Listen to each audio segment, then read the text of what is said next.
사역을 마치고 평목사로 여기 올라와 보기는 이제 처음입니다. 또 다음에 기회가 있을지 모르겠지만 불러주신 목사님 감사하고 또 여러 장로님들 또 당회와 또 1, 2 남전도의 또 헌신 예배 때문에 또 저를 불러주셔서 감사합니다. 오늘 본문에 나와 있던 10명의 나병 환자 가운데 사마리아인이 예수님에게 이런 칭찬을 들었습니다. 내 믿음이 너를 구원하였느니라. 여기서 말씀하고 있는 내 믿음이 너를 구원할 정도의 그 믿음은 얼마 정도가 되길래 예수님이 내 믿음이 너를 구원할 정도가 됐을까요?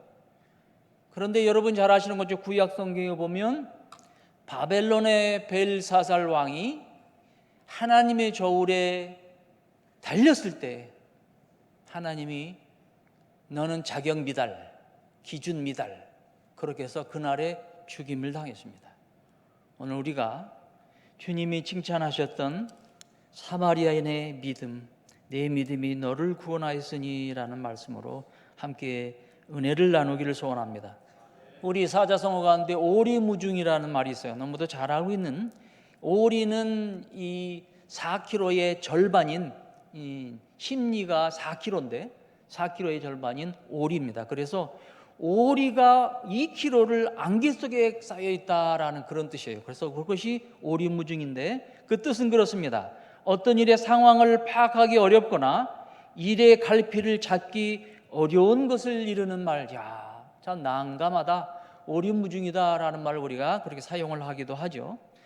예수님께서 예루살렘으로 가실 때에 사마리아와 갈릴리 사이로 지나가시다가 한촌에 들어가셨습니다. 10명의 문둥병자가 예수님을 만나 멀리 서서 소리를 높여 구하였습니다. 소를 높여 가로되 예수 선생님이여 우리를 긍휼히 여기소서. 예수님께서 예수님의 10명의 문둥병자를 보시고 다 한마디 말씀하셨어요. 가서 제사장들에게 너희 몸을 보여라. 끝이에요. 그런데 10명의 문둥병자들이 신기하게도 그 말을 듣고 제사장에게 자기 몸을 보이러 돌아가고 있습니다. 그런데 그 가운데 10명이 다 나음을 입은 놀라운 기적이 일어나요. 그러나 그 가운데에 예수님 앞으로 다시 돌아와서 예수님 발 앞에 엎드려 감사의 뜻을 전한 자는 단 한 명뿐인 사마리아인 뿐이었습니다.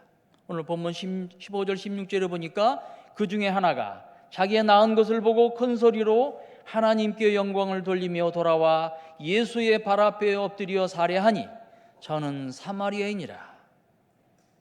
예수님께 구하여 예수님의 치료 능력으로 이 깨끗함을 받은 자는 모두 10명입니다. 왜 9명은 무감각했을까요? 왜 9명은 아무런 반응이 없이 그냥 자기 길로, 자기 갈 길로 갔을까요? 당시 문둥병은 사회에서 엄청난 차별을 받았습니다. 소외를 받았어요. 소외 계급이고, 그리고 쉽게 얘기를 하면 사람들이 살고 있는 그런 사회 속이 아닌 따로 떨어져서 저 산속이나 구석진 곳으로 따로 구별되어 말 그대로 저주 인생을 살아가는 사람이었습니다. 오히려 개, 돼지만도 못한 취급을 받았죠. 차라리 강아지나 개는 사람 옆에 있기 때문에 사람이 주는 밥을 먹고 귀여움을 받기도 합니다. 그러나 이 문둥병은 사람 곁에 올 수 없는 저주받은 인생이었습니다. 그런데 예수님이 예수님 앞에 돌아와 감사의 표시라는 이 사마리아인을 칭찬하셨어요. 그에게 이르되 일어나 가라 내 믿음이 너를 구원하였느니라. 똑같은 이 조건이 주어졌고 똑같은 그 명령을 받았지만 그 9명은 자기 갈 길로 갔고 단 한 명만이 예수님에게 돌아왔습니다. 예수님이 그 비슷한 비유의 말씀을 하셨죠. 4가지 밭의 비유, 길가밭, 돌짝밭, 가시떨기밭, 옥토밭. 똑같이 씨가 떨어졌거든요. 그러나 열매가 각각 다 달랐다는 사실입니다.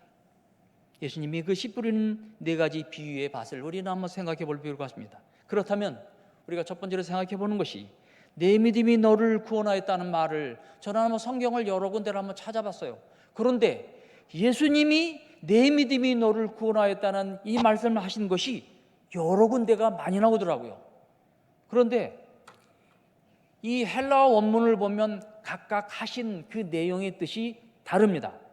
한국말로는 내 믿음이 너를 구원하였다라고 말씀하셨지만 내용의 뜻은 다릅니다. 먼저 마태복음 9장 20절부터 22절에 보면 12해 동안 혈루병을 걸린 여인이 예수님 뒤에 몰래 와서 예수님 옷가지를 잡는 사건이 벌어집니다. 20절부터 22절에 보니까 12해 동안 혈루증을 앓는 여자가 예수의 뒤로 와서 그 겉옷가를 만지니 이는 제 마음에 그 겉옷만 만져도 구원을 받겠다 함이라. 예수께서 돌이켜 그를 보시며 이르시되 따라 안심하라. 내 믿음이 너를 구원하였다 하시니 여자가 그 즉시 구원을 받으니라. 똑같이 말씀하셨거든요. 또 누가복음 18장 35절부터 42절에 보면 소경 바디메오가 등장합니다. 소경 바디메오는 사람들이 예수가 지나간다는 소식을 들으시고 누가 지나가시느냐라는 것을 물어보고 예수가 지나가신다는 소리를 듣고 그때부터 소리를 지르기 시작합니다. 다윗의 자손 예수여 나를 불쌍히 여기소서. 근데 지나가는 제자들과 사람들이 조용히 하라고 꾸짖습니다. 조용히 해. 감히 너 같은 존재가 이 위대하신 선생을 부를 자격이 있어? 오히려 조롱과 멸시를 당했죠. 그럼에도 불구하고 이 소경 바디메오는 전보다 더 큰 소리로 다윗의 자손 예수여 나를 불쌍히 여기소서라고 외칩니다. 예수님께서 그를 부르시고 그에게 이렇게 말씀하시죠. 내 믿음이 너를 구원하였느니라. 동일하게 나와요. 마가복음 10장 52절에도 동일하게 이렇게 말씀하십니다. 여기서 말한 12해 혈루증 여인과 소경 바디메오는 즉 육신적인 구원을 받았음을, 육신적인 고침을 받았음을 구원이라고 표현을 했습니다. 그러나 오늘 본문에 나와 있는 또 그리고 누가복음 7장 37절부터 50절에 죄 많은 한 여인이 예수님께 향유를 붓는 향유 사건이 또 등장합니다. 예수께 와서 눈물로 발을 적시고 자기 머리털로 닦고 그 발에 입 맞추고 향유를 부은 사건. 그 예수님이 그 모습을 보시고 그것에 대해서 뭐라 꾸짖는 제자들을 향하여 아니다, 내 장사를 위해서 한 일이다 라고 칭찬하셨고 그 여인을 향하여 말씀하시기를 내 믿음이 너를 구원하였으니 평안히 가라. 또 이런 말씀하셨거든요. 도대체가 여기서 말하고 있는 내 믿음이 너를 구원하였단 말은 무엇인가요? 여기는 정신적인 구원을 말합니다. 오늘 본문에 나와 있는 이 내용과 비슷합니다. 오늘 본문에 내 믿음이 너를 구원하였다는 말은 이 육적인 구원뿐만 아니라 영적인 구원, 즉 치료뿐만 아니라 영적인 천국 약속까지도 말씀하고 있는데요. 예수님이 왜 천국 구원까지도 그렇게 말씀하셨을까요? 예수님이 그를 칭찬하셨던 데는 이유가 있었습니다. 왜냐하면 그가 예수님 앞에 돌아와 감사의 표시를 한 것은 인간의 상식을 뛰어넘는 행위였다는 사실을 예수님이 칭찬하신 것입니다. 이렇게 믿음을 가진 사람은 인간의 상식을 뛰어넘는 행위를 합니다. 믿음을 가진 자의 모습이죠. 그래서 히브리서 11장의 영웅의 장에서는 믿음을 가진 사람을 세상이 감당치 못하는 사람이다라고 칭찬합니다. 믿음을 가진 사람은 결코 그를 칼 가지고 그 어떤 육신의 위협 가지고 그 사람의 믿음을 꺾을 수가 없습니다. 그래서 세상이 감당치 못하는 사람이라고 성경은 우리에게 말씀합니다. 죽음의 칼날 앞에서도, 굶주린 맹수 앞에서도, 불 속의 위협과 죽음 앞에서도 차라리 죽을지언정 예수 믿는 믿음을 포기할 수 없는 것이 믿음을 가진 사람의 모습입니다. 그래서 성경은 무릇 하나님께로부터 난 자마다 세상을 이기느니라. 세상을 이기는 승리는 이것이니 곧 우리의 믿음이니라고 했습니다. 도대체 믿음이 어떤 믿음을 가져야지 이 세상이 그를 이길 수 없을까요? 예수 믿는 믿음. 세상에서는 우리가 환난을 당하나 담대하라, 내가 세상을 이기었노라. 예수 믿는 믿음. 이것이 세상이 감당치 못하는 믿음입니다. 믿음을 가진 사람은 세상에서 자유한 사람입니다. 육신이, 정신적이, 육체적으로, 물질적으로 그 어떤 것도 그 믿음을 가진 사람을 이길 수가 없습니다. 그래서 믿음을 가진 사람은 세상에서 자유한 사람이라고 하는 것입니다. 죄를 지은 여자도 동일합니다. 주님께 죄사함을 받은 후 예수님 발 앞에 엎드려 눈물로 닦고 향유를 부었습니다. 주님께 죄사함을 받고 구원받은 사람은 사람들의 시선과 정죄는 중요하지 않습니다. 사람의 시선을 두려워하지 않습니다. 그러나 겉만 믿음의 옷을 입은 사람은 사람의 시선을 두려워합니다. 사람이 무서워요. 그래서 당시의 바리새인들과 사두개인들과 대제사장들은 사람들의 이목이 너무 무서워 감히 예수님을 해코지하고 싶은데 사람들의 시선이 무서워 예수님을 초반에는 건드릴 수가 없었습니다. 그래서 꼬신 것이 가룟 유다를 통하여 예수님을 잡고자 했던 것입니다. 심지어는 세례 요한, 예수님보다 6개월 먼저 태어난 세례 요한도 잡고 싶었지만 어쩌지 못한 것이 사람들의 시선이었습니다. 믿음을 가지지 못한 사람은, 불신한 믿음을 가진 사람은, 예수 믿는 진짜 믿음을 가지지 못한 사람은 사람이 두렵습니다. 물질이 두렵고 돈이 두렵고 세상의 권력이 두렵습니다. 그러나 예수 믿는 믿음, 이 믿음을 가진 사람은 세상이 두렵지 않습니다. 그것이 믿음을 가진 사람의 참 모습입니다. 그래서 예수님이 죄를 지은 한 여인에게 향유를 부은 그 사건을 두고 예수께서 여자에게 이르시되 네 믿음이 너를 구원하였으니 평안히 가라. 이 여인에게도 구원에 대한 선포를 하셨습니다. 죄를 범하고 한센병에 걸렸어도 예수 그리스도를 믿는다면 죄 사함을 받고 구원을 얻게 됩니다. 예수님은 우리의 겉사람을 보시는 것이 아니라 속사람을 보신다고 성경은 말씀합니다. 주변의 사람들은 죄를 범한 여인이라고 정죄하고 한센병에 걸렸다고 격리시키지만 예수님께서 그들의 믿음을 보시고 구원해 주십니다. 그래서 베드로전서 1장 9절에는 믿음의 결국 곧 영혼의 구원을 받음이라고 했습니다. 우리 역시 예수님을 믿음으로 죄사함을 받고 구원을 받은 사람들이라면 삶 속에서 예수 믿는 믿음이 드러나야 합니다. 진짜 믿음을 소유한 사람은 이 세상에서, 여러분 직장에서, 여러분 처소에서 드러나지 않을 수가 없습니다. 예수의 향기가 안 날 수 없죠. 제 아내가 주간보호센터에서, 개척교회니까 돈을 벌어야 되잖아요. 생활비를 벌어야 되잖아요.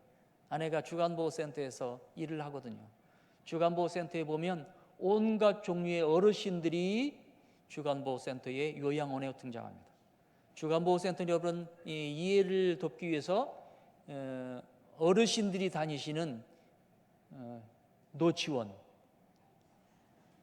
요즘에는 그 유치원 건물이 노치원 건물로 바뀐대요. 이 노인 인구가 많아지다 보니까 거기에는 예수 믿는 사람이나 안 믿는 사람 수없이 많은 사람들이 등장한다. 많이 오는데요. 거기엔 집사님도 계시고 권사님도 계시고, 나 권사까지 땄어. 그래서 권사까지 따신 분도 오시고 온갖 종류의 권사님들 많이 오시고요. 그 다음에 장로님도 오시고 목회에서 은퇴하신 목사님 할배도 오시고. 그런데 딱 치매에 딱 걸리니까 예수 싹 다 잃어버리고 찬송가 싹 다 잃어버리고. 예수가 누구요? 몰라. 교회가 뭐 하는데요? 몰라. 참. 그런데 치매에 걸리시면 옛날에 내가 믿었던 그 예수의 진짜 참모습이 다 드러나더랍니다. 제 아내가 그런 모습, 어떤 목사님 할배가 계셨는데 찬송가 한 개도 기억을 못 하신대요. 평생을 목회하셨는데 도대체 저분은 목회를 어떻게 하셨을까? 어떤 권사님은 평생을 50년 동안 권사로 그렇게 재직을 하시고 은퇴를 하셔가지고 주간보호센터에 오셨는데 욕으로 시작해가지고 욕으로 끝나요. 우와, 너무너무 가슴이 아프대요. 저 권사님은 도대체 예수를 어떻게 믿었길래 욕으로 시작해가지고 욕으로 끝나나. 예수를 잘 믿어야 된다고 생각합니다. 그러면서 예수를 믿었다고 하는 사람들이 예수의 향기가 하나도 안 나. 제가 말씀드렸잖아요. 예수 믿는 그 탁월한 믿음, 확실한 믿음 하나만 잘 가지고 있으면 냄새가 안 나야 안 날 수가 없다고요. 사랑하는 성도 여러분, 예수 믿는 믿음, 바른 믿음을 가진 사람은 반드시 그 향기가 드러나게 되어 있습니다. 그리고 안 믿는 사람이 그 사람은 너 교회 다니지? 금방 알아본다고요. 너 예수 믿지? 그런 소리를 들은다면 내가 제대로 예수 믿는 거구나. 여러분, 그런 사람이 한번 돼봐야지요. 그런데 여러분이 참 이 교회를 잘 선택하셨어요. 제가 존경하는 목사님 중에 한 분이 이 목사님이세요. 정말 열정적으로 목회하시고요, 정말 열정적으로 찬양하시고요, 열정적으로 설교하시고요. 지난번에 장지시비 때 제가 여기 와서 맨 뒷자리에 앉아서 봤는데 목사님 막 실수하시면서 그 실수하는 모습이 얼마나 아름다우시던지요. 목사님이 완벽해서 봐요. 때로는 오히려 그 실수하시는 그 모습이 교인들에게 더 은혜가 됩니다라고 말씀드렸더니 아이고 맞습니다. 우리는 다 부족한 인간이에요. 다 부족한 인간. 제가 여러분에게 드리고 싶은 말씀이 두 번째, 그가 예수님 앞에 돌아온 이유. 왜 10명의 문둥병자 중에 한 명이 사마리아인이 예수님 앞에 돌아왔을까요? 그 이유를 여러분에게 말씀을 드리려고 합니다. 그런데 어떤 사람이 이 10명의 문둥병자를 두고 책을 썼는데 그 9의 변명이라는 글을 썼는데 그 이야기를 여러분에게 소개하려고 합니다. 첫 번째 사람이 이렇게 9명이 돌아갔는데요, 자기 갈 길로 갔는데 그 사람을, 첫 번째 사람, 그는 생각이 많은 사람입니다. 병이 나은 것 같은데 정말 나았는지 의사에 가서 한번 정밀 검사를 받아야 되겠어, 확인하는 사람이에요. 의사를 찾아가. 두 번째 사람, 이 사람은 신중한 사람입니다. 지금은 병이 나았지만 혹시 재발할 수도 있어. 그러니까 며칠 더 두고 봐야지. 신중한 사람. 세 번째 사람은 회의적인 사람입니다. 내 병은 본래 나병이 아니라 좀 특이한 피부병이었던 것 같아. 다 이렇게 쉽게 나을 턱 있나? 그냥 그냥 회의적인 사람. 네 번째 사람은 그냥 편하게 생각하는 사람입니다. 내 병은 나을 때가 돼서 나은 거야. 그렇게 편하게. 다섯 번째 사람은, 이 사람은 좀 현실적인 사람입니다. 병이 나자마자 자신의 논밭과 재산이 어떻게 되었는지 너무 궁금해가지고 집으로 재빨리 달려간 사람, 현실적인 사람입니다. 여섯 번째 사람은 이 가정적인 사람입니다. 병이 났자 가족들이 너무 보고 싶었어요. 특별히 아내가 내가 나병이 걸렸는데 바람피고 딴 남자 만나가지고 다시 시집을 가지 않았는지 너무 궁금해가지고 집으로 재빨리 아내를 확인하러 간 사람입니다. 일곱 번째 사람은, 그는 예수님이 그다지 고맙게 생각되지 않은 사람입니다. 예수님께서 특별히 해준 것이 없잖아. 그냥 안수를 해준 것도 아니고 어루만져 준 것도 아니고 약을 준 것도 아니고 그저 가서 제사장에게 내 몸을 보이라고 말씀한 것밖에 없는데 굳이 예수님께 찾아가서 감사드릴 필요가 있을까? 여덟 번째 사람, 그는 세상을 상대적으로 나는 좀 사람을 볼 줄 아는 사람이라 라고 생각하는 사람입니다. 다른 유명한 랍비들도 이런 것은 아마 가능할 거야, 좀 그렇게 생각하는 사람. 아홉 번째 사람입니다. 이 사람은 예의가 바른 사람입니다. 이 사람은 이 모습 이대로 그대로 갈 수는 없잖아. 목욕도 하고 새 옷도 입고 선물을 준비해가지고 지대로 준비해가지고 예수님을 만나러 가야지. 좀 예의가 바른 사람. 이렇게 해서 9명이 자기 갈 길로 자기 일에 분주하다 보니까 예수님에게 돌아올 시간이 없었다라고 했습니다. 자, 그렇다면 우리가 본래 본문으로 돌아와가지고 이 돌아온 사마리아 사람이 예수님 앞에 돌아온 이유는 무엇이었을까요? 오늘 본문은 반복해서 말씀합니다. 그는 사마리아 사람이라 이 이방인 외에는 하나님께 영광을 돌리러 돌아온 자가 없느냐? 자, 그렇다면 사마리아인을 생각해 보지 않을 수가 없죠. 도대체가 예수님이 왜 사마리아인을 언급하셨을까요? 당시에 사마리아는 이 이스라엘이 두 조각에 났습니다. 북이스라엘 12지파 가운데 10지파가 북쪽에 북이스라엘로 구성이 되어 있고, 남쪽 유다는 베냐민 지파와 유다 지파, 이렇게 해서 남유다, 남쪽 유다와 북이스라엘 이렇게 나오거든요. 근데 북이스라엘은 BC 722년에 아수르한테 멸망을 당합니다. 그런데 이 아수르가 이 북이스라엘을 점령을 하면서 사람들을 잡아가고, 그런 다음에 이방인들을 그 사마리아 성으로 강제 이주를 시킵니다. 그래가지고 10개 지파가, 이스라엘의 10개 지파가 다른 이방 민족과 완전히 혼합되면서 혼혈민족, 짬뽕이 돼버려요. 혼혈이 돼버린 거예요. 흑인들 나오고 여러 가지 종류, 온갖 종류의 사람들이 거기서 이 사마리아 사람들하고 결혼을 하면서 다 짬뽕이 돼버려요.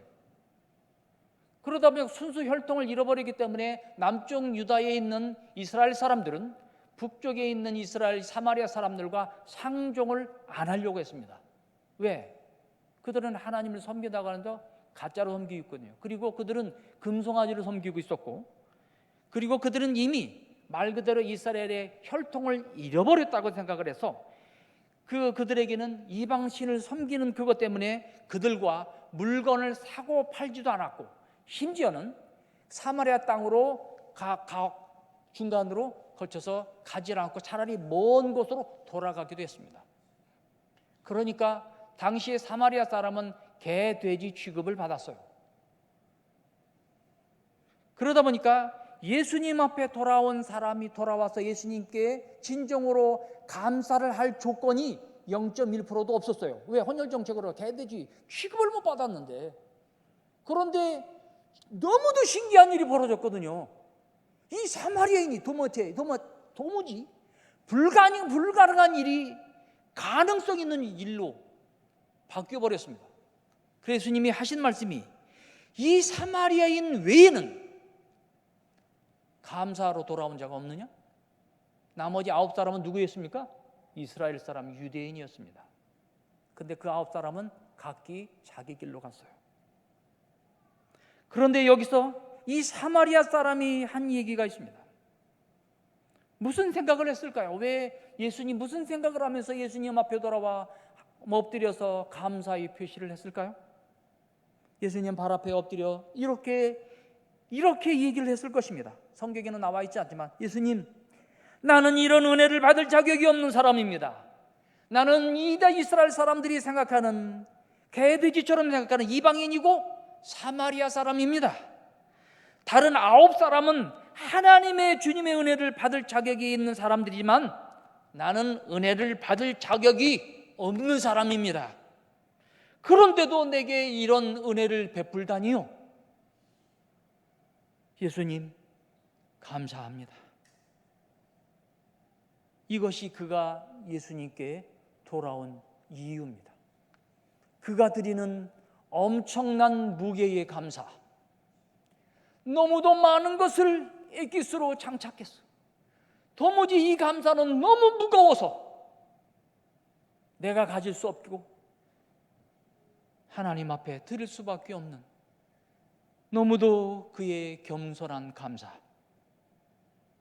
이렇게 하나님의 은혜는 겸손함으로 자신을 인정할 때 하나님의 은혜가 임한다는 사실입니다. 겸손은 자신을 비움의 또 다른 표현입니다.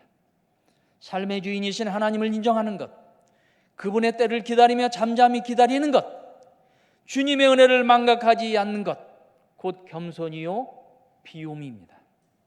그래서 인류에서 초인류로 가기 위해서는 반드시 겸손이 있어야 합니다. 그래서 베드로전서 5장 5절부터 6절에는 이렇게 말씀하고 있습니다. 우리 다 같이 한번 읽어볼까요?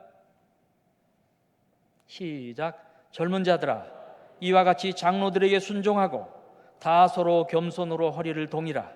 하나님은 교만한 자를 대적하시되 겸손한 자들에게는 은혜를 주시느니라. 그러므로 하나님의 능하신 손 아래에서 겸손하라. 때가 되면 너희를 높이시리라. 겸손의 가장 최고의 겸손의 표현은 빌립보서 2장 5절과 5절에 말씀하고 있습니다. 너희 안에 이 마음을 품으라. 곧 그리스도 예수의 마음이니. 그는 근본 하나님의 본체시나 하나님과 동등됨으로 여기지 아니하시고 자기를 비워 하나님이신 자기를 비웠다는 것, 그리고 자기를 낮추시고, 그리고 십자가에 자기 몸을 내어주기까지 살찢고 피 흘렸다는 것. 하나님이신 분이 자기를 십자가에, 가장 저주의 십자가 그곳에 달렸다는 것, 이거보다 더 겸손의 표현이 어디 있을까요? 자기를 낮추시고 죽기까지 복종하셨으니 곧 십자가에 죽으심이라. 사랑하는 성도 여러분, 저는 솔개 이야기를 한번 하려고 합니다. 맹금류 중에서 가장 오래 산다고 하는 솔개가 있습니다. 그 매종류죠. 약 몇 년을 사는지 아세요? 70년을 산다고 합니다. 우와, 70년을 사네. 제가 올해 63년 토끼띠입니다. 60갑자 딱 돌아가지고 올해 토끼해. 제가 환갑입니다. 올해 한 바퀴 돌아 20살 청년, 세 번째 청년입니다. 저는 아직도 청년이라고 생각합니다. 그런데 이 솔개가 70년을 사는데, 이 솔개에게 한 번에 딱 고비가 찾아온다고 합니다. 40년을 살고 난 후에 이 솔개는 너무 노쇠해져 가지고 더 이상 사냥을 할 수 없는 상태에 직면하게 됩니다. 부리도 제 역할을 못하고, 발톱이 무뎌져 가지고 제도에 오그라들게 되고, 깃털도 너무 무거워 가지고 상당한 지장을 나는데도 지쳐서 잘 날지를 못한다고 합니다. 그런 상태에 이르게 되면 솔개는 그런 상태로 죽음을 맞든지 다시 한번 갱생의 길을 가든지 두 가지 길 중에 하나를 선택해야 하는 갈림길에 선다고 합니다. 그냥 변하지 않고 내버려두면 자연스럽게 죽음을 맞는다고 합니다, 솔개는. 그런데 반면에 갱생의 길을 선택한 솔개는 맨 먼저 산정, 가장 높은 곳으로 올라가서 둥지를 마련하고 엄청난 고통과 인내를 수반한 일련의 과정을 수반을 하는데, 그것이 장장 5개월 동안 지나갑니다. 첫 번째는 단단한 자기의 바위에다가 자기 부리를 부딪혀 가지고 그것을 완전히 깨버린다고 합니다. 부리를. 굉장히 아프겠죠. 엄청나게 아프겠죠. 그리고 한참이 지난 이후에는 그 부리를 부서뜨리면 새로운 부리가 나온다고 합니다. 그런 다음에 두 번째 단계로 새로 난 부리를 가지고 무뎌진 발톱을 또 쪼아가지고 뽑아내기 시작합니다. 발톱을 쪼아내기. 얼마나 생발톱을 찍어내는 건데 얼마나 또 아프겠어요. 그런다면 다시 발톱이 얼마 후에 지나가면 다시 발톱이 돋아나게 된대요. 그 다음에 무거워진 깃털을, 이 부리를 가지고 무거운 이 털을 다 뽑아낸대요. 그러면 나중에 5개월 정도가 되면 이 깃털이 다 뽑아진 깃털이 다시금 새롭게 돋아나서 새로운 깃털이 나서 그때부터 이제 30년을 더 산다고 합니다. 우와, 놀라운 변혁 그리고 혁신입니다.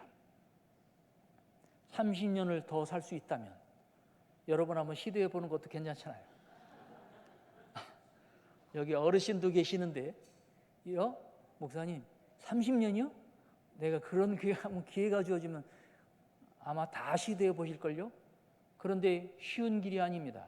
모든 솔개가 다 70년을 사는 것은 아니라고 합니다. 수많은 고통과 인내와 변혁과 혁신을 거쳐야 한다는 사실입니다. 사랑하는 성도 여러분, 10명의 문둥병자는 모두 문둥병에서 노임받은 육체적 해방을 누렸습니다. 그러나 보다 중요한 구원은 단지 사마리아인 한 사람만 경험할 수 있었습니다. 이것은 육체적 구원이 아닌 영혼의 구원과 연결되는 놀라운 축복을 얻은 게 되죠. 그가 드린 주님께 받은 은혜가 너무도 커서 예수님 발 앞에 엎드려 감사하지 않고는 견딜 수 없어서 예수님 앞으로 돌아왔던지라. 그의 감사는 진정한 감사요, 온 마음과 자신의 영혼을 짜내는 겸손과 참 기쁨의 감사였습니다. 그렇게 주님이 너무 기뻐하셔서 육적인 치료뿐만 아니라 영적 구원의 선물까지도 보너스로 주신 것입니다. 주님이 찾으시는 그 믿음의 한 사람, 여러분들이 그 주님이 찾으시는 그 믿음의 한 사람, 내가 되었으면 좋겠습니다. 여러분 모두를 주의 이름으로 축원합니다. 사랑의